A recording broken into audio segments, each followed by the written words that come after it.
ఒక బీజేపీ ఆయన మాట్లాడారు, ఉన్నదిద్దరు అందరూ మాట్లాడతారా? పెద్దలు పవన్ కళ్యాణ్ గారికి సమాధానం చెప్పే ముందు చిన్న మనవి నా సైడ్ నుంచి ఏంటంటే, ఈ జిల్లాల విభజన సమయంలో పశ్చిమ గోదావరి జిల్లా ఒక ఎగ్జాంపుల్గా తీసుకుంటే, మా వెట్లాండ్ అంతా పశ్చిమ గోదావరి, కొంత డ్రైల్యాండ్ ఏలూరు జిల్లాగా మారింది. అక్కడ ఏలూరు జిల్లాకి ఎన్ఆర్జీఎస్ పనుల నిమిత్తం నియోజకవర్గానికి 16-17 కోట్లు, మా పశ్చిమ గోదావరి జిల్లాకి కేవలం 4.5 కోట్లు మాత్రమే రావటం జరిగింది. అలాగే కొన్ని చోట్ల ఆ విడిపోయిన జిల్లాల్లో కొందరికి అతి న్యాయం, కొందరికి అన్యాయం జరిగింది. సో అంటే గతంలో అయితే ఇబ్బంది లేదు. ఇంకా జిల్లా పరిషత్ ఒక్క నిమిషం ఆగండి, అది అన్యాయం అని కాదు, నేను చెప్పేది అంటే చెప్పలేమండి, మీరు ఇంటర్ఫేర్ అవటం కాదు, మంత్రి గారికి చెప్తున్నా. సో ఇక్కడ జిల్లా పరిషత్ ఒకటే ఉంది, ఇంకా జిల్లా పరిషత్ ఒకటే ఉంది కాబట్టి అది ప్రెసిడెంట్ అసెంట్ ఇంకా రాలేదు కనుక ఆ అసెంట్ వచ్చే వరకు ఏదైనా కనీస న్యాయం, ఎందుకంటే అక్కడ ప్రజలే ఇక్కడ ప్రజలే, కనీస న్యాయం మరి అతివృష్టి అనావృష్టి కాకుండా, అంటే జిల్లా ఒకటిగానే ఉంది కాబట్టి ఇప్పుడు డ్రై జిల్లా వాళ్ళు ఇప్పుడు ఇదిగో ఇలా మాట్లాడే వాళ్ళు మాట్లాడుతున్నారు, అది ఒక అభ్యర్థన. మీ పరిధిలో ఏమైనా ఉంటే జిల్లా పరిషత్ ఒకటిగానే ఉంది కాబట్టి ప్రెసిడెంట్ అసెంట్ ఇంకా అఫీషియల్గా రాలేదు కనుక ఏదైనా వెట్లాండ్స్ని కూడా డెల్టా ఏరియాను కూడా కనికరించే అవకాశం ఉందేమో పరిశీలించమని అభ్యర్థన. ఏది మీరంతా డ్రైల్యాండ్ వాళ్ళు, మీరు అబ్జెక్ట్ చేస్తారు.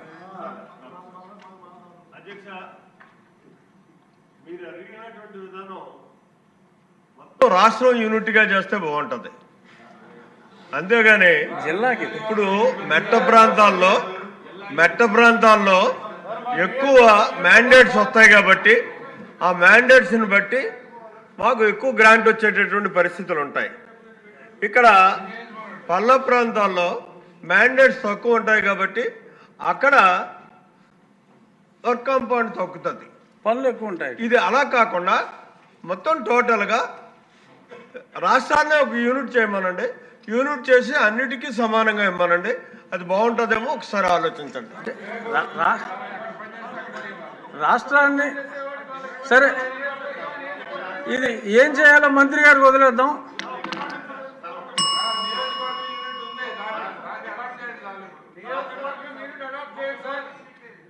ఇదేదో తేనెతోటి కదిపినట్టుగా ఉంది కానీ వద్దు.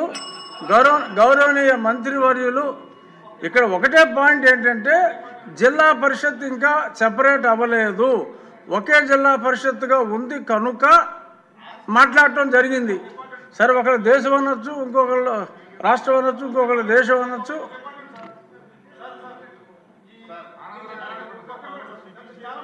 ఆనందరావు, మీ సమస్య నా సమస్య ఒకటే, కూర్చోండి. వద్దు,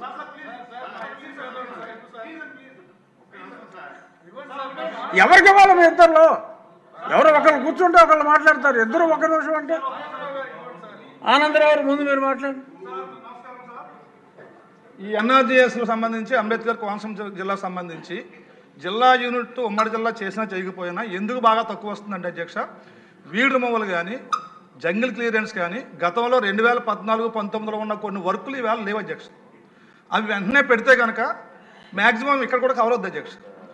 ఈ వర్క్లైనా పెట్టండి, అంటే ఆయా ప్రాంతాలు, ఒక్కో ప్రాంతం మెట్ట ప్రాంతంలో కొండలో గుట్లు ఉంటాయి అధ్యక్ష, తవ్వొచ్చాయి. మా కొండలో గుట్లు లేవు అధ్యక్ష, మేము తవ్వలేము. కాబట్టి మేము కాలువలు తవ్వుకోవటాకో, లేకపోతే బొద్దులు తవ్వుకోవటాకో, లేకుంటే వీడ్ రిమూవల్కో, లేకుంటే జంగిల్ క్లియరెన్స్కో, ఇలాంటివి ప్రజలకు ఉపయోగపడేవి ఏమున్నాయో అవన్నీ చేసుకోవడానికి పెడితే, ఒకవేళ యూనిట్ జిల్లా యూనిట్ చేయకపోయినా పర్లేదు సార్. ఇది చేయం అది చేయమంటే మట్టుకు మేము అన్యాయం అయిపోతాం సార్. ఇది మట్టుకు ఖచ్చితంగా సార్. జోగేశ్వరరావు. ధన్యవాదాలు అధ్యక్ష. గతంలో మీరు చెప్పినట్లుగా ఆనందరావు చెప్పింది కూడా చాలా సమంజసం సార్. ముఖ్యంగా దీని మీద ఈ అన్యాయం అంటే మళ్ళీ నిలబెడుతున్నారు కాబట్టి దీన్ని అందరికీ సమన్యాయం చేయమని చెప్పి కోరుతూ ఈ లోపల సెంట్రల్ గవర్నమెంట్ నుంచి నాబార్డు నుంచి ప్రతి నియోజకవర్గం 5 crores పెట్టమన్నారని చెప్తున్నారు అధ్యక్ష. కానీ ఏదైతే లింక్ రోడ్లు అని పెడుతున్నారో ఆ లింక్ రోడ్ కూడా ఎన్ఆర్జీస్లో చేసుకోవచ్చండి. కొన్ని జిల్లాలో అయితే 35 కోట్లు నుంచి 40 కోట్లు వస్తున్నాయండి. మా ఉమ్మడి జిల్లాలో మన కాకినాడ అయితే కనీసం 20 కోట్లు, రాజమండ్రి అయితే కనీసం 18 కోట్లు, నాకైతే 5.5 కోట్లు, ఆనందరావు 4.5 కోట్లు. అందుచేత దీన్ని కొంత సమన్వయం చేస్తూ ఈలోగా మనకి ఏదైతే సెంట్రల్ గవర్నమెంట్ నుంచి కానీ స్టేట్ గవర్నమెంట్ నుంచి కానీ రకరకాల స్కీములతో వచ్చే వాటిని ఈ తక్కువ వచ్చిన వాటికి ప్రయారిటీ ఇవ్వమని చెప్పి మీ ద్వారా ఉప ముఖ్యమంత్రి గారు కోరుతున్నాను సార్. నేను కోరింది అదే, ఏదైనా నిర్ణయం గౌరవ ఉప ముఖ్యమంత్రి గారికి వదిలేద్దాం, మనం దెబ్బలాడుకోవద్దు. మంత్రి గారు పవన్ కళ్యాణ్ గారు. Thank you sir. గౌరవ ఆదోని శాసనసభ్యులు చెప్పింది కీలకంగా ఒక మాట అన్నారు. జాతీయ ఉపాధి హామీ పథకం అది రాజకీయ ఉపాధి హామీ పథకం అయిపోయింది. అది గత ప్రభుత్వం టైంలో రైట్ ఏమో, కానీ మన ఎన్డీఏ ప్రభుత్వం టైంలో దాన్ని నేను తీసుకోవట్లేదు. ఖచ్చితంగా గత ప్రభుత్వం చేసిన వారసత్వంగా వచ్చినవి ఈ కరప్షన్ మనం హ్యాండిల్ చేస్తున్నాం ఈ రోజున. వన్స్ నేను పంచాయతీరాజ్ శాఖ బాధ్యతలు తీసుకున్న తర్వాత మొట్టమొదటి దృష్టి పెట్టింది కూడా జాతీయ ఉపాధి హామీ పథకం కింద అసలు ఏమేమి అవకతవకలు జరిగినాయి. ఇప్పుడు ఎంత గొప్ప పాలసీ పెట్టినా పథకం పెట్టినా జనం అందరూ అంటే మనకి పార్టీలు కొల్యూడైపోయి అందరూ అంటే ఒకళ్ళని కరప్షన్ చేసామని అర్థం చేసుకోగలం, కానీ ఒక గ్రూప్స్ కొల్యూడైపోతే తప్పులు నిర్ధారించడం చాలా కష్టమైపోతుంది. ఇప్పుడు ఇందాక ఉదాహరణకి మేము రాగానే ఫస్ట్ చాలా ఎక్స్టెన్సివ్గా కూర్చున్నాం, ముఖ్యంగా ఈ సోషల్ ఆడిట్ డైరెక్టర్ తోటి, ప్రిన్సిపల్ సెక్రటరీ గారితో కూర్చున్నప్పుడు వరుసగా చాలా ఆల్మోస్ట్ 1-2 months రివ్యూ తర్వాత సోషల్ ఆడిట్ డైరెక్టర్ ఎవరైతే జాతీయ ఉపాధి హామీ పథకంలో అవకతవకలు ఎవరైతే చేస్తున్నారో వాటిని జరగకుండా నిలువరించాల్సిన వ్యక్తి అతనే అవినీతికి పాల్పడ్డాడు అధ్యక్ష. అందుకని వెంటనే అతన్ని తీసి పక్కన పెట్టేసాం. అవి కాకుండా మేము తీసుకున్న ఇమ్మీడియట్ చర్యలు ఏంటంటే అధ్యక్ష, ఒకటి మేము ఈ social audit, vigilance cell, quality control 3 కొత్త వాళ్ళని పెట్టాం అధ్యక్ష. కొంచెం ఎఫెక్టివ్ పీపుల్ని పెట్టాం. ఇప్పుడు ఉదాహరణకి సోషల్ ఆడిట్ని ఒక 2 months బ్యాక్ పెట్టాం, చాలామందిని సార్ట్అవుట్ చేసి వన్ హూ ఇస్ కేపబుల్ అలాంటి వ్యక్తిని పెట్టాం అధ్యక్ష. అలాగే విజిలెన్స్ సెల్కి చీఫ్ విజిలెన్స్ ఆఫీసర్ని పెట్టాం, 5 months అయింది. అలాగే headed by chief quality control engineer పెట్టాం అధ్యక్ష, సీనియర్ మన రిటైర్డ్ ఇంజనీర్ ఒకరిని పెట్టాం.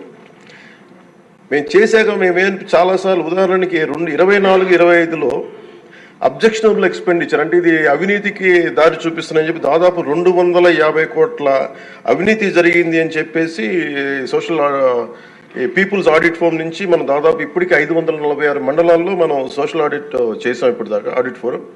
ఇంకొక మిగతా మండలాలు 660లో 546 చేసాం అధ్యక్ష. మార్చి 31కి అయిపోతుంది.